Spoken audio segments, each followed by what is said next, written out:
Just hate hiding all the time. Feeling like everybody's whispering about me. Is that her? My mama says her whole family are Satanists.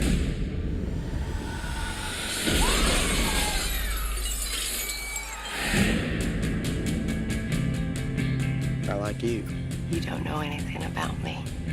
My family's different. You a witch. We prefer the term caster. When I turn 16, my powers will be claimed for either the light or the dark. You think you can keep Lena so good, so innocent? Wasn't I the same before I was claimed? And look at what I am now.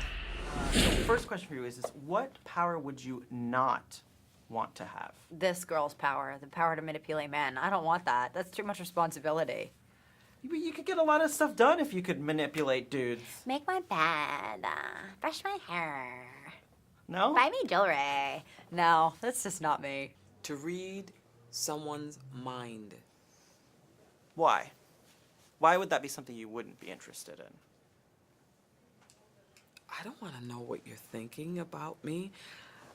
I know my thoughts from moment to moment.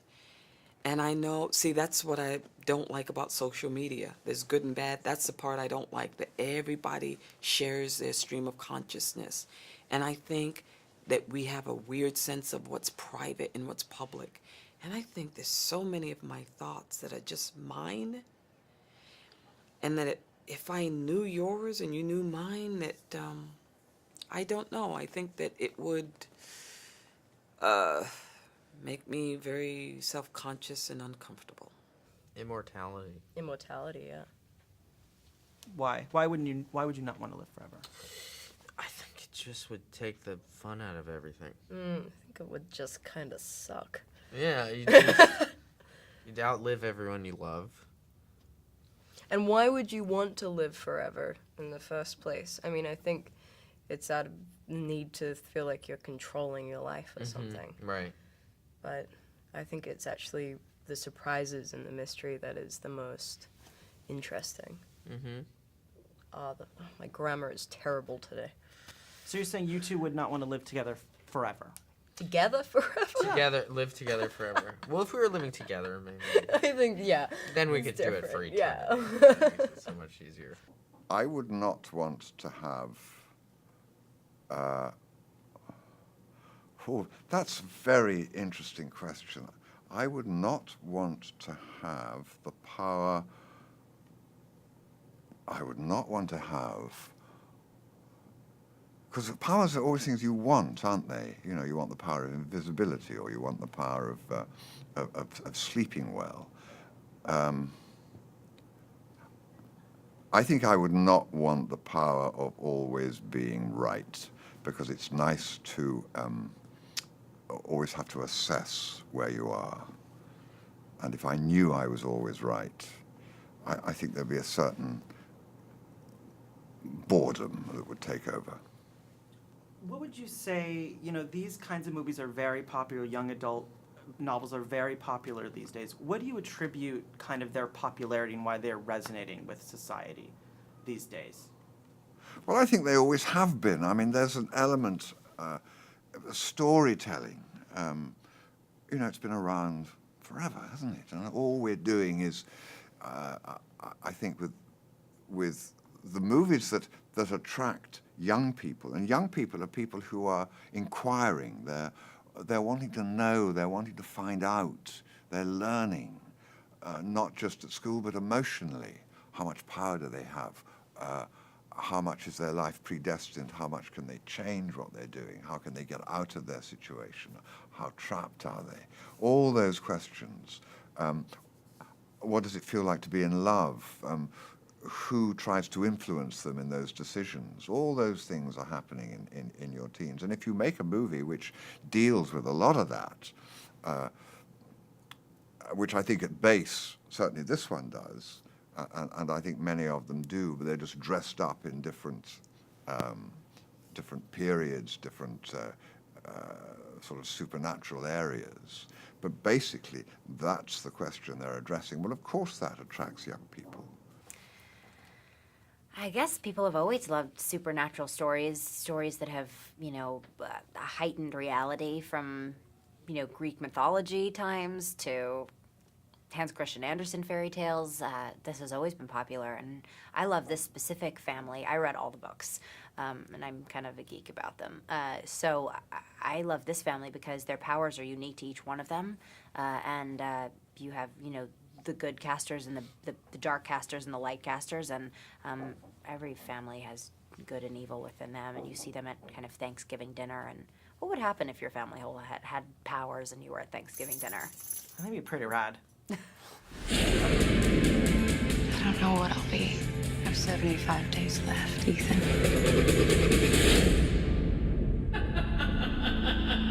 Seraphine, The curse has already begun. Lena will not turn dark. She's too strong. She's gonna be more powerful than either of us. She will lead us all. Toward what? Mortals have run things for long enough. Lena will put an end to them. Seraphine is the most powerful dark caster of all. So I'm gonna be claimed for the dark no matter what. No, you control your own nature. And loving this boy puts you in terrible danger. You'll get the both of you killed. If you had these powers in real life, I'm going to start with you. Would she be on the light or dark side? I'd say both. Yeah, this is I gotta what say this film both. is I know about. that sounds like a cop out, but I think that's really there is anybody who professes that they're one or the other is probably lying. full of. Is lying. It's Yeah. just you can't have one without the other. Light defines dark. So yeah, Does he have a dark side? I'm not he's getting. got dark hair. Yeah. If I turn around, then that's the only. It's this very dark side. I would veer in the middle and hopefully shimmer like the sea in the twilight. Wow, that's a very good quote. I like that. Should be on the one sheet. Are there benefits to being on the dark side? I mean, obviously we know the good It's side. kind of more fun over there. Emma Thompson and my characters are on the dark side, and I think we make it look really fun over there. How dark would you get if you had these things? Could Emmy get a little rough and dirty? I think everybody has a dark side. Everyone has the ability to do that. It was fun to channel that for a limited amount of time. But yeah. That's interesting. I didn't really think about that. I think that I think I'm right in the middle. It depends on who I'm channeling. I'm just a conduit of the good and the bad. So don't mess with me. That's what I say. Mildly scared right now. A lot in this film that I got is about overcoming obstacles, especially when the whole town is against you, things like that. Coming up as actors in this business, it's very hard, and you have to overcome a lot. So, how do you guys persevere in such a fickle business that we work in? Would you say? I feel really fortunate that I've never had to support a family or have this be, like. 23. No, I know, but that's what I'm saying. It's Right. If I was an actor as a career and I had no means to support myself otherwise, it puts a lot more pressure on it. It makes it much more difficult. Sorry. Most of my career I spent living at home, and going to high school. So it wasn't.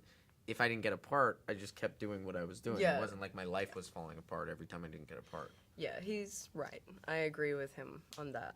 What was the question? How do you persevere? How do you persevere? In such a hard. Yeah, well, yeah, I agree with you. I think that we persevere because we love it. Right. Actually, I think that family or no family, I think that does seem to be why people pursue acting in difficult situations. And I do think that I've been lucky enough to be able to pursue it simply for the love. Yeah, exactly. But yeah. And I liked what you said about growing up and seeing that good actors were not getting parts not because they weren't good. Yeah, and that really gives you a good perspective on it. Yeah, it's really important. I think. I mean, there's to actually be able to make a living out of acting is really hard. I guess you just have to kind of keep believing that your instincts will serve you right, and if you, it's going to sound trite, but believe in yourself and your own ability to overcome, and take a deep breath and keep going. navigating Hollywood? Could you find... There are some dark casters in this town, I tell ya. So what do you make of, being a young actress coming up in this town? I mean, how do you kind of keep persevering when, it's a tough town, it's a tough city, business, and obviously you're thriving, but how do you, how do you keep going? You just keep standing up and walking into the room and auditioning and putting it out there. And I always say, like, if they like it, they like it. If they hate it, then they hated at least what I wanted to do. So, Have you ever, next. Have you ever had an audition where you walked away and you were just like walked out of that audition? Oh, everyone's had a bad audition.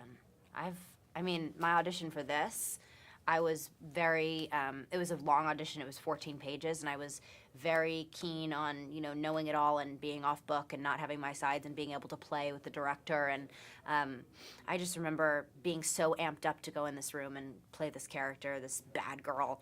And I started the scene, and a couple pages in, I was thinking, I am really nailing this. I was thinking, I am doing really, really well. And as we started to approach the end of the 14-page scene, just a massive audition amount, my character has a bit of a monologue and does all these superpowers.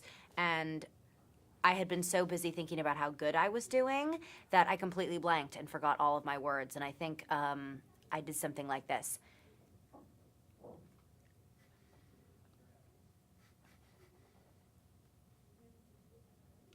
And that happened. And then they fed me my line, and I carried on like nothing had happened, and then I got the part. So I think that, you just have to kind of focus on it and not think too highly of yourself is the moral of that story for me.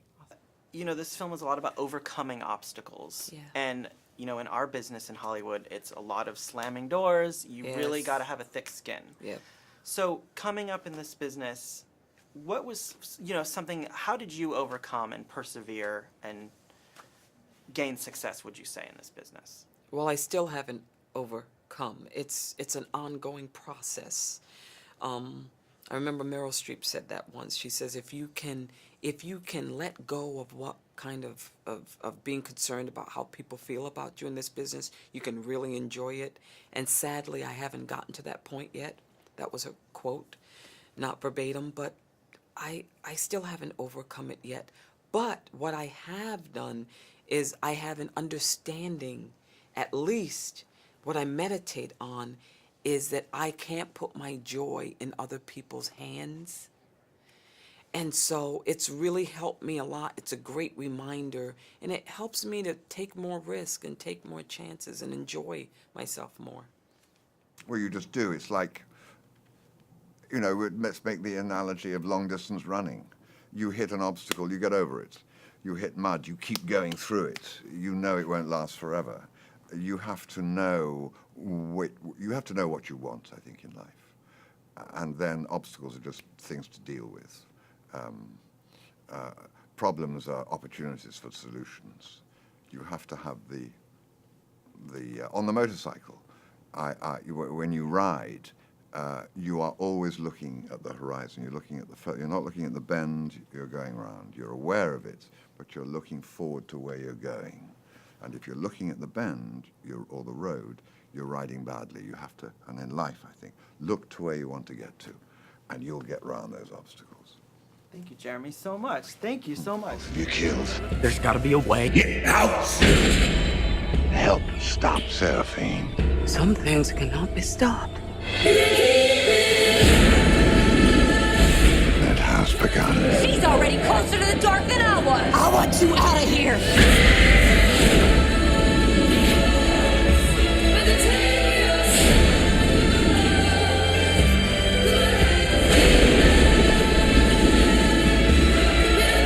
There's darkness in you. Don't you try and deny it. Accept it, sweetheart.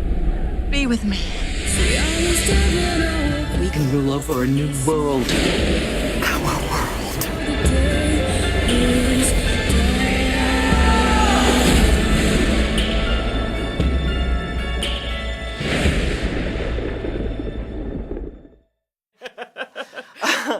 Is it good to be bad though? Playing characters, good characters, bad characters. It is kind of fun and good to just be. I think that if you're an actor, you never put the stamp of good or bad on a character. They're just who they are. and your job is just to make, you know, a lot of actors would say your job is to make the audience understand you. I think it's even more than that. I think it's your job to make the audience understand your pathology, but also to feel something.